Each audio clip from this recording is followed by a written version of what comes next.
ബിസ്മില്ലാ അൽഹംദുലില്ലാ. നമുക്കറിയാം മുഹറം മാസത്തിലാണ് നമ്മളുള്ളത്. ഇസ്ലാമിൽ 12 മാസങ്ങളാണുള്ളത്. അതിൽ 4 മാസങ്ങൾക്ക് പ്രത്യേകത കൽപ്പിക്കുന്നുണ്ട്. ഖുർആനിൽ പറയുന്നുണ്ട് മിൻഹ അർബഅത്തുൽ ഹുറുമൻ. ഈ 4 മാസങ്ങൾക്ക് പ്രത്യേകത കൽപ്പിക്കുന്നുണ്ട്. നമുക്കറിയാം അതിൽ ഒരു മാസമാണ് മുഹറം മാസം എന്നുള്ളത്, അല്ലേ? ദുൽഹിജ്ജ എന്ന് പറയുന്ന ആ മാസത്തിലെ പ്രത്യേകത, അത് ആ ദുൽഹിജ്ജ മാസം കഴിഞ്ഞ് ഇപ്പം നമ്മളുള്ളത് മുഹറം മാസത്തിലാണ്. ഈ മാസത്തിന് ഒരുപാട് പ്രത്യേകതകളുണ്ട്, അല്ലേ? അതായത് പറഞ്ഞതുപോലെ പിന്നെ നമ്മൾ ഒരു പവിത്രമായ മാസത്തിൽ നിന്ന് മറ്റൊരു പവിത്രമായ മാസത്തിലാണ് ഇപ്പോൾ എത്തിയിട്ടുള്ളത്. ദുൽഹിജ്ജ പവിത്രമായ മാസമാണ്. 4 മാസങ്ങളിൽ ഒന്ന് ദുൽഹിജ്ജയാണ്. അപ്പോൾ നമ്മൾ മുഹറത്തിലേക്ക് എത്തി. മുഹറം പവിത്രമായ മാസമാണ്. കൂടാതെ ഒരുപാട് പ്രത്യേകതകൾ മുഹറം മാസം ഷഹറുല്ലാഹിൽ സംബന്ധിച്ചിടത്തോളം. മുഹറം.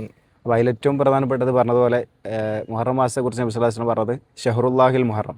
മുഹറം മാസം അള്ളാഹുവിൻ്റെ മാസമാണ്. മാസമാണ്. അപ്പോൾ അള്ളാഹുവിൻ്റെ മാസം എന്ന് പരിചയപ്പെടുത്തിയൊരു മാസമാണ്. അപ്പോൾ അതിന് ആ ഒരു പ്രത്യേകത ഉണ്ട്.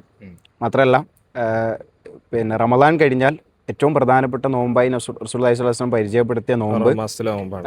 അഫ്ളലു സിയാമി ബഅദ റമദാൻ. റമദാന് ശേഷമുള്ള ഏറ്റവും പ്രധാനപ്പെട്ട നോമ്പ് എന്ന് പറഞ്ഞാൽ ഷഹറുല്ലാഹിൽ മുഹറം. മുഹറം മാസത്തിൽ അള്ളാഹുവിൻ്റെ മാസമായ മുഹറം മാസത്തിൽ എടുക്കുന്ന നോമ്പാണെന്നാണ് നബി സ്വല്ലല്ലാഹു അലൈഹി വസല്ലം പറഞ്ഞത്. നോമ്പിൻ്റെ ഒരു പ്രത്യേകത അപ്പം 9, 10 താസുവ, ആശൂറ, മുഹറം 9, 10 ദിവസങ്ങളിലാണ് ആ നോമ്പ് പറഞ്ഞിട്ടുള്ളത്. അപ്പോൾ ആ നോമ്പിനെ കുറിച്ച് നബി സ്വല്ലല്ലാഹു അലൈഹി വസല്ലം പറഞ്ഞത് ആശൂറ നോമ്പിനെ സംബന്ധിച്ചിടത്തോളം ആ ഒരു നോമ്പ് ഒരാൾ എടുത്തു കഴിഞ്ഞാൽ അവൻ്റെ കഴിഞ്ഞ ഒരു വർഷത്തെ പാപങ്ങൾ മുഴുവൻ അള്ളാഹു സുബ്ഹാനഹു വ തആല പുറത്തു കൊടുക്കുന്നതാണ്. വളരെ പ്രത്യേകതയാണ്.